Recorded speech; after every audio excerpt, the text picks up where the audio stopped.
Fragments of Silicon, asking you to please be safe on the holiday weekend.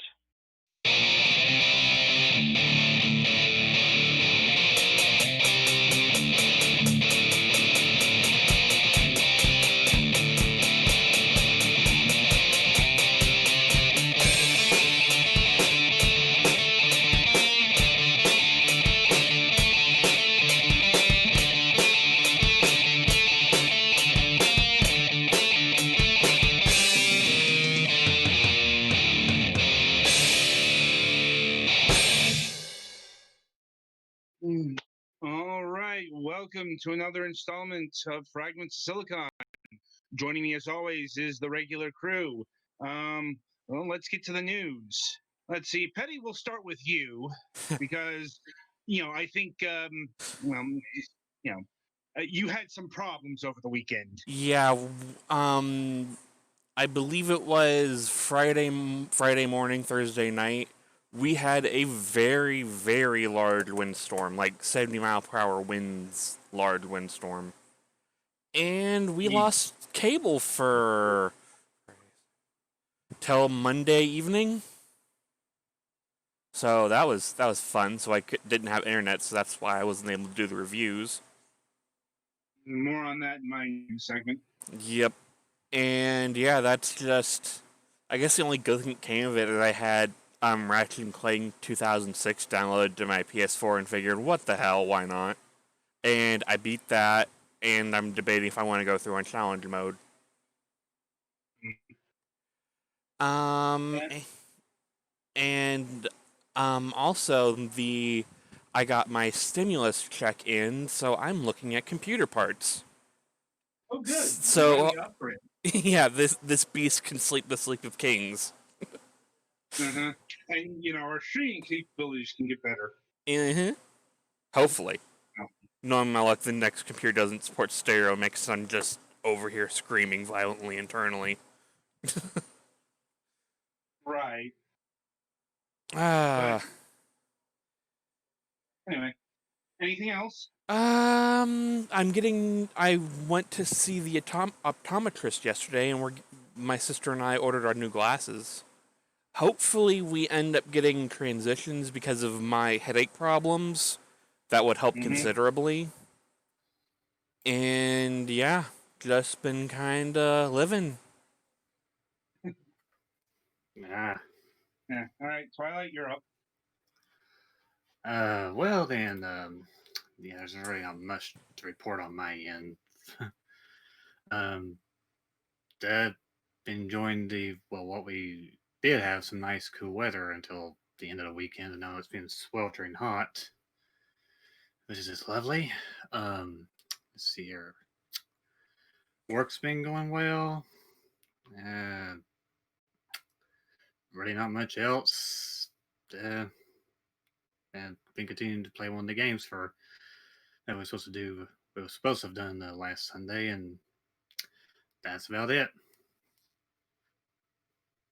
All right. Well, Galax, you're up.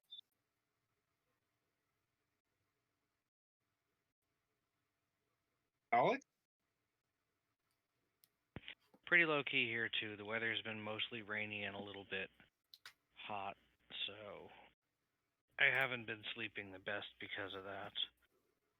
We did manage to get our Pathfinder game together in person again. The guy who hosts it rearranged his basement to have a little bit more space between the seats, so it should be relatively safe.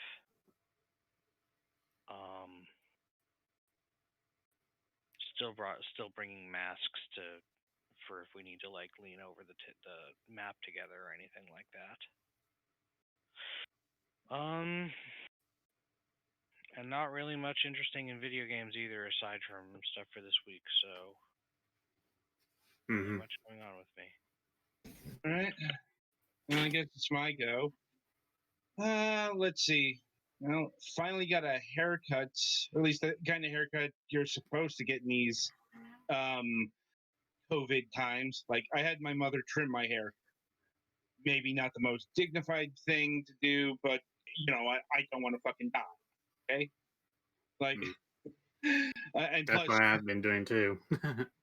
plus my hair at that length, I get very hot and overheated because I live in Florida, and like my hair gets very unmanageable because it curls up. It's long.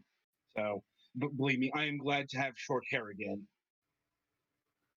Um, let's see. Yeah. So on Sunday, yeah, we had a bit of a technological problem beyond Petty's lack of internet. Twilight had to step in and just had some audio problems that we couldn't quite figure out what was going on there. So as a result, half the games that we were supposed to review got delayed. They've been rescheduled, and those will happen. No, I had to kill another game review to make that happen. It's fine.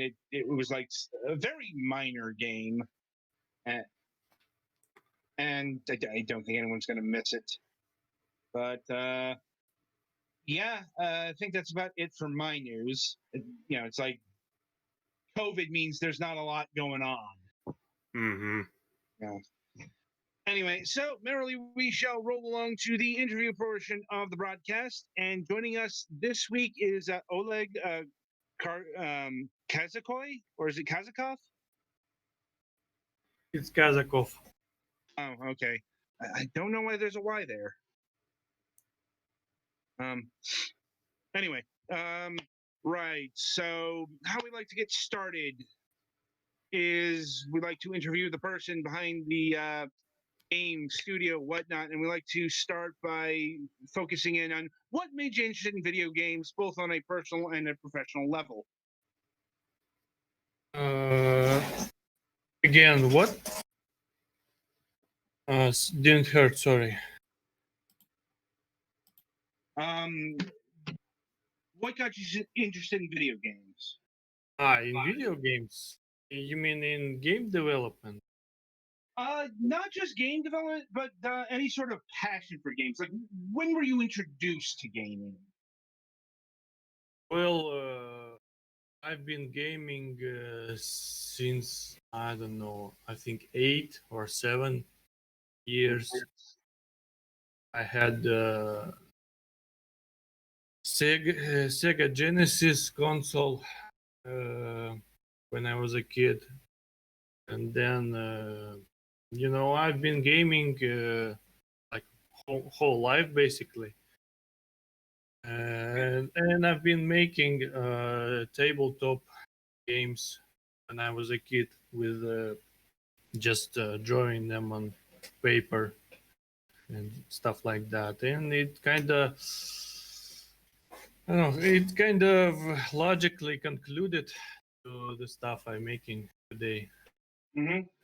There's no like, there was no like big revelation or stuff like that can happen.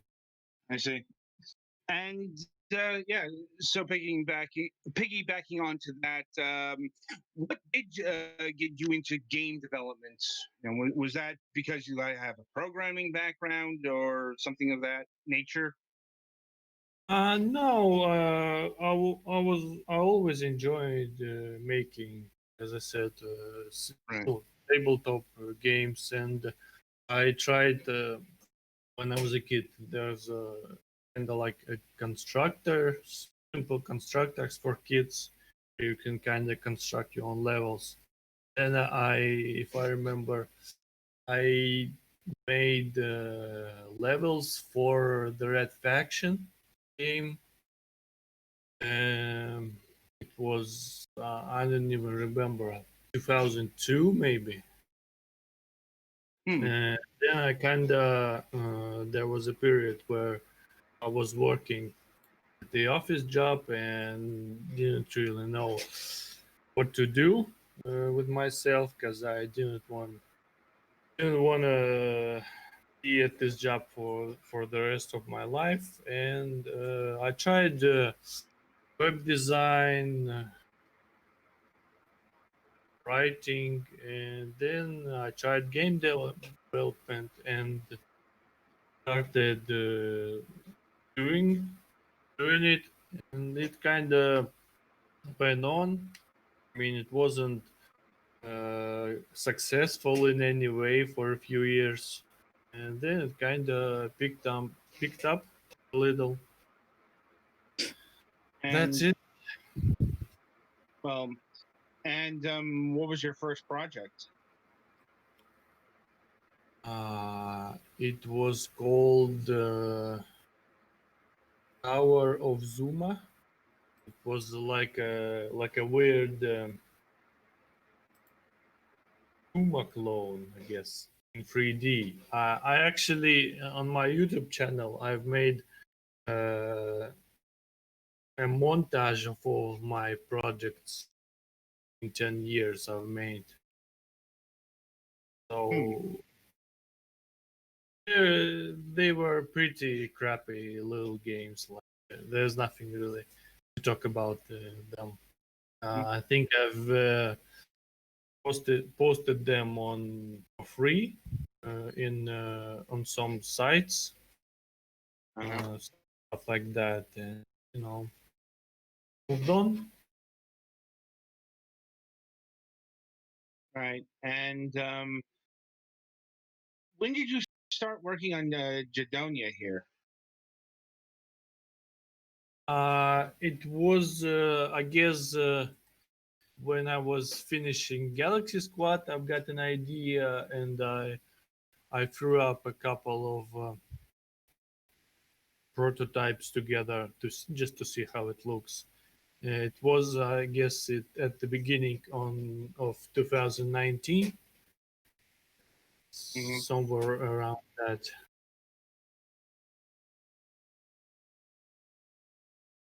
And A year and a half, I guess. and are you a solo dev, or are you working with other people to make Gedonia here? Well, I'm not. I'm the only one who is working on full time, but I get freelancers and buy some stuff from time to time. That's it. But I'm the only one who works on full time on this. So, and how many contractors work on this? I think Freelancers. couple. Well, I'm working with two writers right now. We work on the main storyline, and a couple of guys wrote art. I think one guy wrote, or didn't he? So it's just a couple of people. About what I would have expected. And I suppose for the uninitiated, what is Gedonia? Like, what is this the name of the land that you are in? Is this the name of treasure, an enemy? What is Gedonia? Yeah, Gedonia is the name of the land. Yeah, it's like Skyrim, Right. just the name of the territory. I didn't want it to make a title based on the main character because you kind of create it, no, however you want. Yeah, and I didn't want to give like, you know, like Battle of Champions or something like that. So I just and it's a little arrogant on my part to name it like that because nobody really does that because you know the Skyrim called Skyrim because people know already what Skyrim is, so it's established in the previous games, and again the Gedonia is not established, so it's you know it's a choice. Um, I suppose that beckons the question is, what do you do to establish Gedonia in terms of like lore? Well, it's only after you start playing. Like before you start playing, you have no idea. Uh, that's what I was talking, because before Skyrim came out, people knew what Skyrim is, and you kind of just jump in and see for yourself what the world is, what the lore is, what's Right. happening in. Oh, true enough. True enough. And is Skyrim the reason why you wanted to make an RPG? Well, I had a couple of inspirations. I'm a big World of Warcraft player. Mhm. I've spent like I don't know, a decade playing this game. So this was a huge inspiration. So it's kind of like, I think free games are the biggest inspirations. It's first Fallout games, the first and the second, Mhm. the Elder Scrolls game, and World of Warcraft. I'm like, two of those are not surprising. Fallout's a bit of a, you know, maybe not a surprise, but it's not a thing that would one would guess given the setting. Yeah, well, if you played the game, Mhm. there's a character creation screen where you manage your stats, and in most RPGs, like stats like strength, agility, or intellect, you are able to level up Mhm. during the game. And in Gedonia, it's just they're fixed at the start, the same way as special system for Fallout. So Right. it's kind of like your playstyle or class, not not the way of progression. So, for example, if you make a character with 4 strength and 0 intellect, you will always be like a tough guy who hits hard, but like who's pretty dumb, who can't even use magic or craft. And I remember that made the Fallout games quite different. Like, low intellect Fallout runs are virtually a different game. Like, Mhm. Yeah, Yeah, in the Fallout games, it significantly, literally impacts what options the game makes available for you at Well, I multiple mean- junctures. Yeah. I'm talking like your intelligence is like level 3. Like you aren't able to comprehend speech. No, that kind of pronounced difference. Fallout was a revolution in terms of RPG statting. Hmm. Um, anyway, so I'm not sure how much you can talk about this because okay, I think it got mentioned a bit beforehand because you're currently working on the story elements, and just hit a part where the first story cutscene would have played had it been there. But my question is, what is, or at least what can you tell us of the narrative of Gedonia? Like what's going on here? well, I won't, of course, say you the story specifics or plot points because no, I don't want to spoil anything, and they are not ready yet. And well, I can tell you in general what the tone I plan to make. Okay. It's kind of like it's gonna be a little more character driven than plot driven, I would say, because the plot would be kind of simple, like I would say. I would even call it generic. I mean, generic is not the good word. I would guess classical. It's about a guy who rises up to the challenge, like saving the world, all that kind of stuff. But it's kind of a background for the character stuff. I really want to uh, dig deep into the characters and the dialogue, and I want to make it, fun and interesting character-wise. understandable.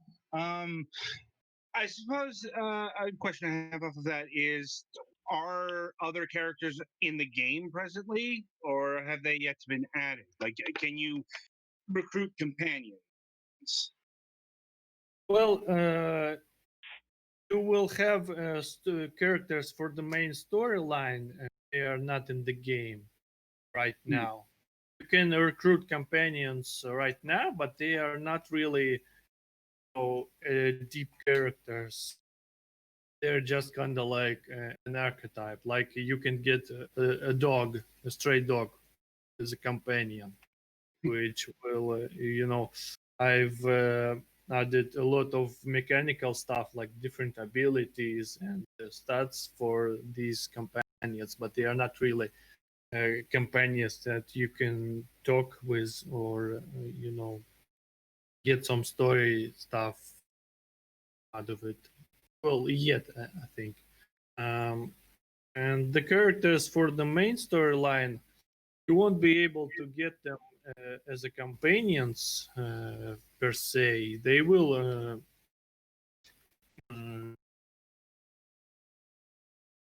missions, but they are not in the game yet. And I suppose a broader question is: this game is currently in early access. How far along in early access is that outside of plot details being added? Like, can you do anything in the game currently? Well, there are two zones completed, quests and the dungeons. I'm working heavily on the third zone, which is the central zone of the game, which is endless fields with the capital of the world called Erturon. I've added NPCs, quests. I've added a new dungeon like yesterday. I would say there is about 6 or 7 hours of solid gameplay already in it, and of course there is replayability baked with it very deeply because some people already have like 10 characters leveled up because I wanted to make each playthrough different for each character. Like a 4 strength character will be completely different from four agility character. That that sounds intensive. Like, how are you going about implementing those different systems? Like, how do you make those things work out in terms of like not just say character options, but in terms of the gameplay? So it's about planning and discipline and I write stuff to do and kind of make them one by one, and it's all planned for months up ahead. Right. And so just you know I just go along with the plan. Well, I work a lot for like 10, 12 hours per day, no weekends. Right. Right now, I think later when the game is in more complete state, I can get a little bit more rest time for me. But now, it requires a lot of work to do. Oh yeah, yeah. Like, games are very time consuming to make, among other things. Like, uh now I suppose in terms like the actual systems, like we're seeing some combat here on the stream. Is how elaborate is the combat going to be? Like, is what we're seeing here the full extent of it, or like there going to be more moves? The more you level up a character. Well, yeah, of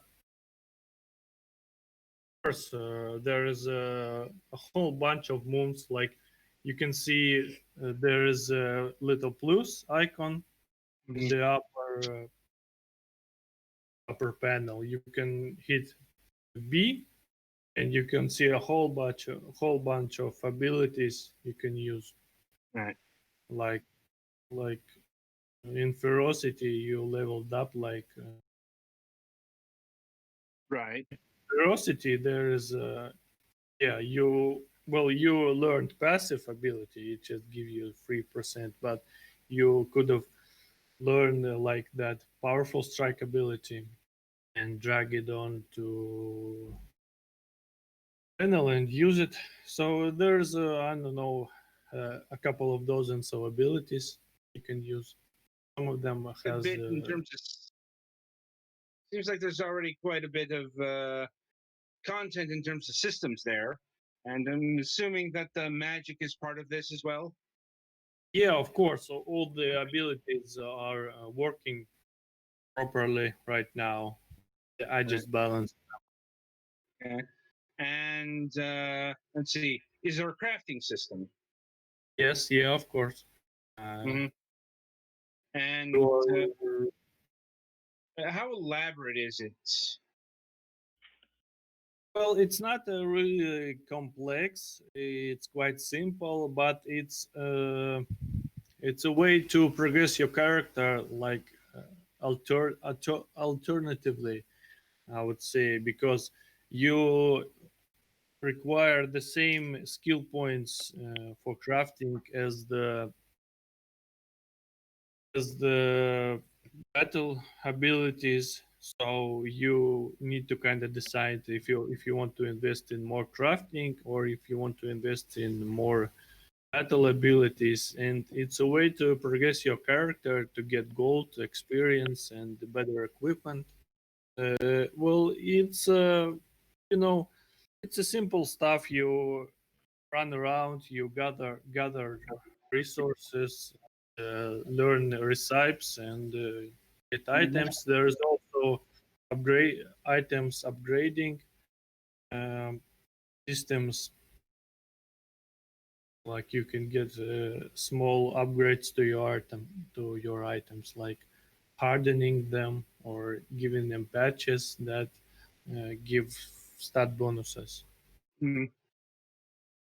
Yeah, that's fairly typical of crafting systems. And given that this is an RPG and not, say, a survival game, it's good that they're not too complicated.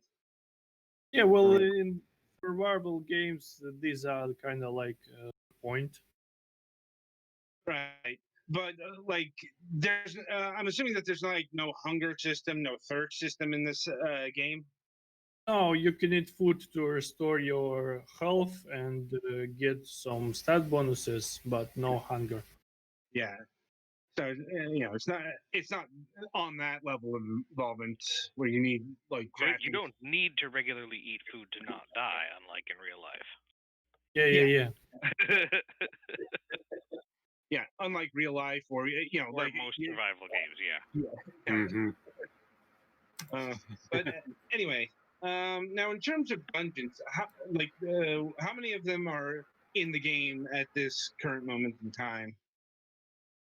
Well, there are a couple of I would call small caves with just Uh, mob, and there are four I would call complete dungeons, which the dungeon is what I classify is having some type of mechanics and the boss at the end.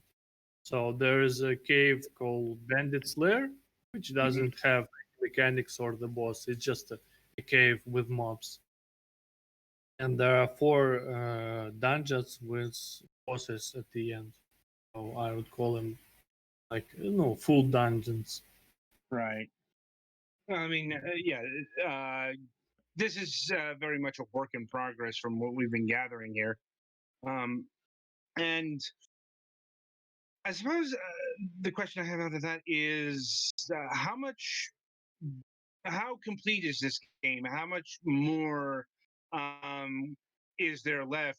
Like, do you see you working on Gedonia for more and more years? Well, the base game is about 15% complete, and Mhm. 15%, I would say. So there's a lot of stuff that's going to be added. I just began. It's only been a month, and I plan to work on it for a year and a half, at least. Well, after the base game is completed, we'll see. I had a couple of plans for maybe expansion packs, but can't say for now. Certainly understandable since, I mean, you've already spent a year and a half on this, and another year and a half, 3 years is a long time to be working on a thing. It's like we have talked to people who have put similar amounts of time, and sometimes they have more plans. Sometimes they just want to move on to something else, just because so much time has been invested in that particular project. So it's understandable whether it's too early to say right now. Um, anyway, character creation. So from what I saw, the options are pretty limited at this stage. Like I think you can select maybe like say 4 types of hair, 4 types of beard, 4 types of head, that kind of deal. Is the character creation something that's going to be expanded upon in the future, or is it going to stay relatively base like this? Yeah, of course it's going to be expanded. It's Hmm. only basic. I mean, I'm going to add a couple of new faces, maybe some hair and scars and the skin tones. So Right. there will be a lot more. About what I expected. And when I was playing the game, I saw a couple other modes in Gedonia that aren't the main quest. What are those? Well, right now they're just kind of like more of a testing uh, type of modes. The Uh-huh. arena is just wave-based survival, Hmm. where you on the arena, you and a bunch of gladiators come out of the gates. You fight them, you get gold and buy new equipment, level up. And the dungeons is randomly generated uh, mode. Like you drop on a randomly generated level, and you fight enemies, get loot. It's really uh, at the like at the beginning of its iteration. I plan to make it not the full ARPG, but very replayable and fun mode with a lot of that comes with roguelike or ARPGs with random. Yeah, yeah, really familiar with roguelikes and how they operate at this point. Very popular on the indie scene right now. Let's see. Any plans for any sort of multiplayer, or is this just going to be a single player experience? Well, right now no plans. Okay. Things can change, but I won't promise anything. Multiplayer is really really hard to do. Right. And probably best if it stays single player at this stage. Like, it's like I imagine from what I understand, like implementing 2 player along when a project's along is difficult. Yeah, Uh, of course. I mean, yeah. Witcher is fine with no multiplayer, so I think I'm gonna be fine. Yeah. Like, not every game needs to have multiplayer. Like, contrary to what some people might say. Right. And uh, is this game Windows only, or are there builds for Mac and Linux? It's Windows only right now. While it's in early access, I want to focus on development Okay. for one platform to minimize risks of another problems appearing. Well, after it's fully completed, I will start thinking on porting it to other platforms. Right. So is this game using Unity? Yeah, it's Unity. Yeah. That'll help. Like, uh, and I guess my final question is, in terms of pricing. So the game is 12 USD right now. Is that early access price, or is things going to go up when this game gets to 1.0? Well, before early access release, I was planning to maybe up it a little to maybe 15, but Mm, now I don't think that's necessary. It's I okay. would say popular enough, so I don't need to do it. Right. Well, I guess that does bring up another question. What has the reaction been in terms of the audience that has bought in with Gedonia? Like, and what feedback have they been giving you? Well, the feedback was positive, very positive. I would even say overwhelmingly positive, even if the rating is not that at the Steam page. But it's the most successful and the most well liked game of mine so far, I would say. Good to hear. And yeah, right. So I'll see if my colleagues have any questions for you. I think I'm good. Yeah, I already asked most of what I was thinking of. Yeah, my question's already been answered.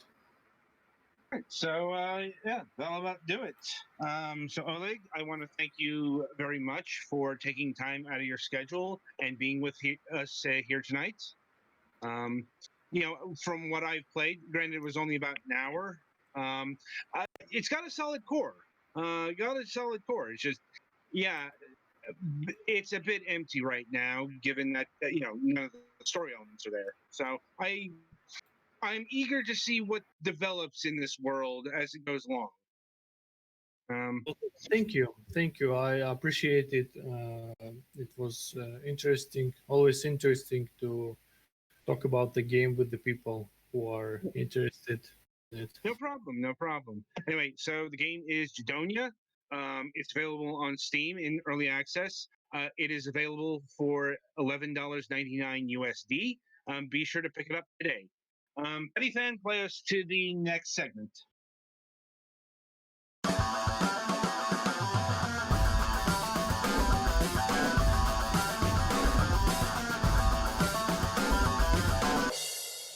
Well, okay, guys, I'm gonna go. Thank you again. No problem, no problem. Um, Bye. right, welcome to the topic of discussion. In a breath of fresh air, we will not be talking about The Last of Us Part 2. Like, well, it feels like you got to be contractually obligated to talk about that game. Like, I mean, have any of us even tried to play it? only one of us has a PlayStation, or no, Twilight has a PlayStation 4 as well. Yeah, But I didn't bother with the game. yeah, it's like I don't think anyone here like it doesn't really seem like an us kind of game. You know what I mean? Right. I like I'm horror just saying games, that but even aside from everyone talking about, even aside from not wanting to be like everybody else, just talking about it. Also, we don't have much in the way of grounds to talk about it. Yeah, that's more what I'm getting at. Like, I suppose Yeah. if if we were more into PlayStation and we were more into misery porn, we'd be talking about it. But Yeah, no, I like horror games, but I'm not into misery porn type stuff. The Last Part Two isn't a horror game per se. It's you know it's a treatise, but we're getting off base here. No, we're Yeah, talking about the Alex Kidd franchise because, in case you missed the news, the Alex Kidd, not the series, Alex Kidd in Miracle World, the first game in the series, is getting a remake from our friends at Merge Games. Trying to arrange an interview about that. Haven't really heard back from them. It may be too early to talk about because the remake is scheduled for 2021. But it looks like they're aiming to do a Wonder Boy the Dragon's Trap style thing where you can literally swap back to the old visuals, which the visuals in this game are not quite as great in the ones in that one are, but it's still a neat track to take. Yeah, Brandon, it's not just the visuals; it's the art direction. Like honestly, the art direction has always been a bit shit. It's like I think one of the reasons why Alex Kidd didn't take was because he just looks terrible. You know? Yes, which brings me to my one super controversial question about Alex Kidd. On a scale from 1 to 10, how monkey is he? Pretty monkey. Like try to guess who he was inspired by. Like Spoiler: the answer is He's got Goku. the headband and everything, doesn't he? yeah. The answer is he's based off the Monkey King. It's a son of Yep. pastiche. Yeah, but he's also based off of Bruce Lee. You can see it in his fight pose. The punches and the kicks. That's where that shit came from. Like, he's certainly a unique mascot even today. Like, you don't see a lot of humanoid-based mascot characters. But, yeah, Alex Kidd, I don't think, it's hard to say if he was designed to be the mascot of Sega in the 80s. As opposed to Sonic, where we know he was designed to be a foil and and a response to Mario. It's like in the 80s, the mascot-driven line of thinking wasn't quite concrete yet. Like Alex Kidd, and keep in mind, Alex Kidd Miracle World is not too far off from the original Super Mario Brothers. Maybe a response to Mario, but, Mario, was becoming a force. He still wasn't quite the icon of video gaming then. That's like a couple years down the line. But if he was intended to be the mascot of Sega, and it's like I can't also say that he was unsuccessful, but his success was limited. And that was more due to circumstances than anything else. So that kind of ties into why a European publisher is doing an Alex Kidd remake. See, Alex Kidd, like a lot of people miss this because they don't know a lot about European gaming, but Alex Kidd was really big in Europe, especially the UK. And that was because the Master System was the console of choice in Europe and the UK. Due to various reasons. And the reason why Alex Kidd in Miracle World is so beloved over there is because this was the game that was programmed into the Sega Master System Mark II. I think that was worldwide, but since the Master System was most successful in like Europe and Brazil, but we're not really talking about Brazil here. That's why there's a significant amount of nostalgia for Alex Kidd that doesn't exist anywhere else. Like, you ask about Alex Kidd in North America, and I presume it would be about the same in Japan. Like, you'll get a lot of blank stares. It's kind of amazing. In one sense, Alex Kidd didn't fail because he kind of buoyed the Master System in a territory, but it's also Alex Kidd had a lot of games. Looking at the list here, he had 6 games. 7 if you count. A few of those are reskins of other games, aren't they? Yes, they are. I mean, I guess we count Mean Bean Machine and Star Stacker for Sonic and Kirby, but yeah, and I'm guessing that speaks to how maybe Alex Kidd was more popular in the West, even America, because they took a couple of unrelated games and they made them Alex Kidd game, or specifically Alex Kidd in the Enchanted Castle. Alex Kidd in Shinobi World, I'm not. I think this started as a different project, and it's a weird fusion because it's not just an Alex Kidd game; it's a Shinobi game. It's also why it's about the only Alex Kidd worth playing. I'm not gonna lie. the other reason I think Alex Kidd failed is because I don't think his games are very good. Yeah, I heard a lot of games have kind of janky controls. They Mhm. do. Yeah, can confirm. Enchanted Castle. Oof. Like it's pretty not good. I've always held this opinion since I first played it. Like I do think Miracle World is actually the better game. But both of them also have the problem of the Jenkin Pon. Which You know, is effectively leaving one of the major combat mechanics or things up to chance because and this is why Enchanted Castle here is worse because they really ran with the rock paper scissors. Like even shops fucking use it. And here's the thing: basing all this around fucking chance is bad in terms of video game design. Like, okay, there's no challenge here. There's no strategy. It's all random. It's like either you get it or you don't. You had no actual input here. And that's fine for certain things. That's like fine if you're gambling for money or but for a fucking boss fight? No. I've never thought that was a good mechanic and I still don't. And yeah.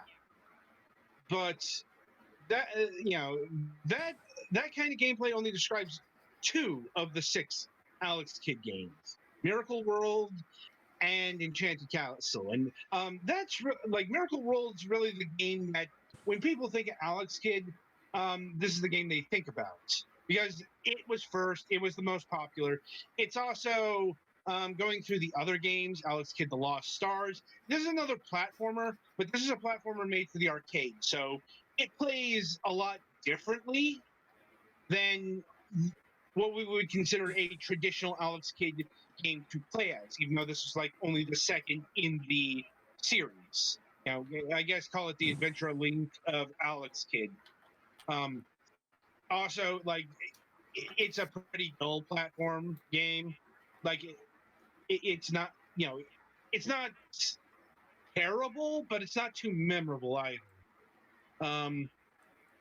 The next game was a Japan-only affair that was released in conjunction with a paddle controller, Alex Kidd's BMX trial. Yeah, so mountain biking. Yeah, like Alex Kidd was getting spin-offs. Like it's weird. And then you have Alex Kidd in High Tech World, which is actually this is a reskin game, and it's this weird console adventure game. The original game was based off of some anime that I don't remember the title of. Here we go. It's called, and I probably gonna mispronounce this. Like you all familiar, and Mitsuhime. Like I don't exactly know what that is because it's an 80s manga, and this, like, I'm presuming this is why they changed it over here. It's less because Alex Kidd was popular or anything. It's because nobody is going to know what this manga is. Not the only game that's happened to this too on the Master System. Black Belt, very famously, that is a Fist of the North Star game that got rejiggered into a generic title because they didn't own the license and nobody knows what a Fist of the North Star is in America in the 80s. Like seriously, Fist of the North Star, its big push came like at the turn of the millennium. I remember. Probably. Yeah, people in the U.S. just decidedly not shock at that time. Well, it's like, I mean, if you've watched Fist of the North Star, you know why that didn't come over. There was no market for it. Like,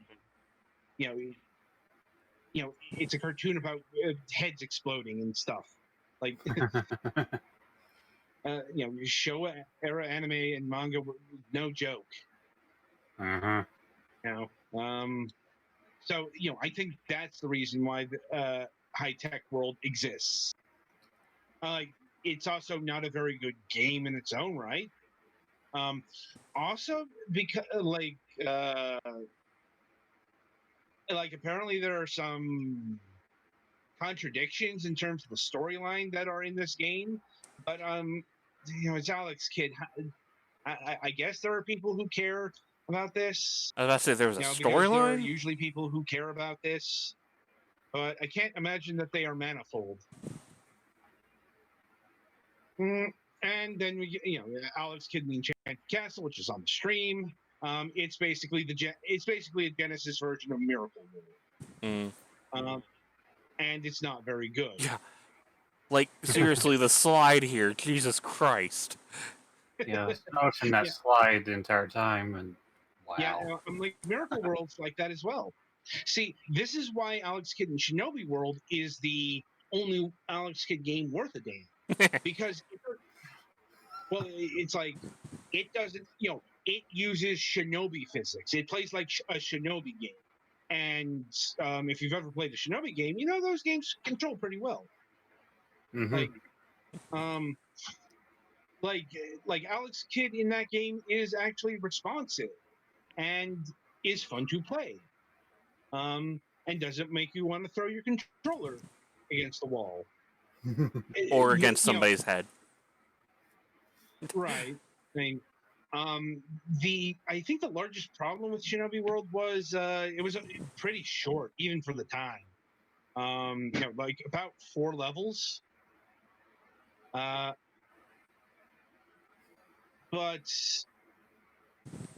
the other problem was, Alex Kidd in Shinobi World came out in 1990 for the Master System. Yeah, this actually debuted after the Genesis excursion on the more obscure hardware, even at the time. Like, I'm guessing that this project was in development for a while or something like that. It was late enough in the Master System lifespan where it never came out in Japan. Like, last Japanese Master System game was Bomber Raid, of, I guess, Naka Let's Play fame, let's say. But yeah, these are the reasons. This is the principal reason why Shinobi World is the one that most worth playing, has not been as played, because if it's not for the Genesis, Sega's generally not interested in it. It's infuriating. They didn't make a Master System Mini. Yeah, but I'm not, like, even in terms of, like, Master System games, this isn't going to be at the top, even though it should be. Like, but my point is, like, Alex Kidd in the Enchanted Castle, that's the one that keeps getting released simply because it was a Genesis game. You look in the various Genesis compilations, you're going to see Enchanted Castle. And you're less likely to see any of the Master System Alex Kidd. And it's like that for a lot of Master System games. Like, good lord, trying to play Phantasy Star 1 is a bit of an excursion, because that was a Master System game. And, Sega doesn't generally release that. They've done it a few times. Yeah. Like, there was one Sonic, of the, I think one of the 360 game collections has it. Yes, Sonic's, like, Ultimate Genesis Collection has it. Mm-hmm. Like I said, just one of the few times that you could actually play Phantasy Star 1 alongside the others. Like, even the Steam release here. You got Phantasy Star 2, 3, and 4. You don't have Phantasy Star 1. Why? Master System game. Magic, that's why. This is what I'm talking about. But so, after Shinobi World, a year later, Sonic came along, and that pretty much ended the career of Alex Kidd. Like, it's not just that he didn't get more games. He was barely mentioned for a good long while. Like, like, the next time Alex Kidd shows up is post console Sega. Like I think it has this first like in Sega Tennis. Yeah, Like that's a span. That's like that's like 2 generations, almost 3. Yeah. Mm-hmm. like we're just talking like cameo here. Mm-hmm. Yeah. Yeah, I don't think he Yeah. wasn't playable until one of the racing games, like the new No. racing games. Yeah, or actually it'd be over here. Or no, he did appear in Shenmue as a trophy apparently, and he Mm. was in and yeah, he was in Sega Gaga.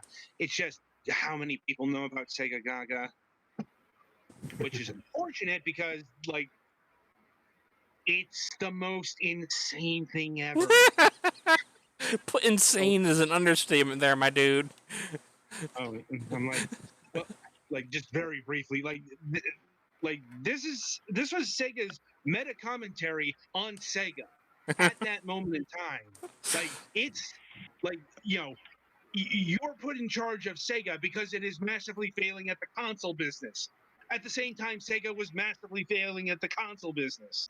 Yeah, I was like, cough, cough, cough, cough, cough, cough, cough, cough, cough. Yeah, Nice. I really do miss this Sega. Like just making the most insane, glorious shit ever that didn't sell jack shit. But anyway, but yeah, Alex Kidd had a few more cameos. Sonic and Sega All Stars Racing, and he was in Transformed. That's about it until we get to DX here. Um, you know, hopefully Miracle World turns out okay. Like I'm just not all that excited over this because once again, I'm going to, Alex Kidd games were usually mediocre at the best of times. It's like I'm hoping that the Miracle World remake leads to a Shinobi World remake, and hopefully a remake of the fucking Shinobi games because why hasn't somebody gotten on that? No, seriously, why am I seeing an Alex Kidd remake before a fucking Shinobi remake? Like, Shinobi was quite like that was fucking popular back in the day. People get it confused with Ninja Gaiden. Maybe so, but I I'm think like, you might have just set somebody off. Thanks. maybe. You wouldn't be wrong though. Well, interestingly enough, I believe a Shinobi game became a Ninja Gaiden game. I want to say that was the Sega Genesis Ninja Gaiden game or the Game Gear. I'd have to look. I know that happened. Not the only time that happened. Like the Game Boy Ninja Gaiden game got turned into a Ninja Gaiden game. Like it's a thing you did back in the day. Yeah. Yeah, you no one actually cares what franchise a game is like programmed to be in. What's important is what name is on the box so that people will recognize it and buy it. Looking at you, Final Fantasy Adventure and Final Fantasy Legend. The less we look at that, the better, though. Yeah, people care about this kind of thing more now than they did back in the 80s. Like, Mm-hmm. It's like, how could they? How would they know? Like, Indeed. Even in like the 90s, that knowledge was more commonplace simply because there were gaming magazines. Like in the 80s, gaming magazines were barely a thing. And they were more like at somebody's, school than, actual publications. Yeah, it's like if you weren't like, go read some early game players versus like ultra game players in the 90s and shit like that. It's night and day. But anyway, and yeah, I think that's about it for Alex Kidd. Bit of a legacy here, but I have never been surprised that Alex Kidd faded away and got buried just, when a better mascot came along. Yeah, I was gonna say. It's not just that Sonic is a was a better mascot or the perfect mascot for the early '90s. It's his actual games were better. Much better. Uh, anyway, so that's about that's about everything for this installment of Fragments of Silicon. So the week ahead, let me see here. So we do have a Friday show going on. Friday night show. Been a while since we've done one of these. We're going to attempt a multiplayer session with SpongeBob SquarePants Battle for Bikini Bottom Rehydrated. I say attempt because, given everything I've heard, the multiplayer is really not good right now, not stable. So there's a good chance that this could not happen if we can't get it running. But we will at least make the attempt. And coming up on the Sunday game reviews, we will have reviews of Saka no Mori Dreamers. As mentioned, we were supposed to review this last week, but that just didn't happen. We will have Thunderpaw. Eddie, that's yours. Okay. PlayStation 4. Fly Punch Boom for the Nintendo. We got the Nintendo Switch code. Yep, I have that. Yeah. Really didn't have time to go over these on Sunday because of all the, blowing up. I was about to say, I imagine the feral screaming. There was no screaming, but more sighing from me. Oh, no, you were the one who was screaming. I was just exhausted. And yeah, we will be reviewing SpongeBob SquarePants Battle for Bikini Bottom Rehydrated. So until Friday, I shall wish you good gaming.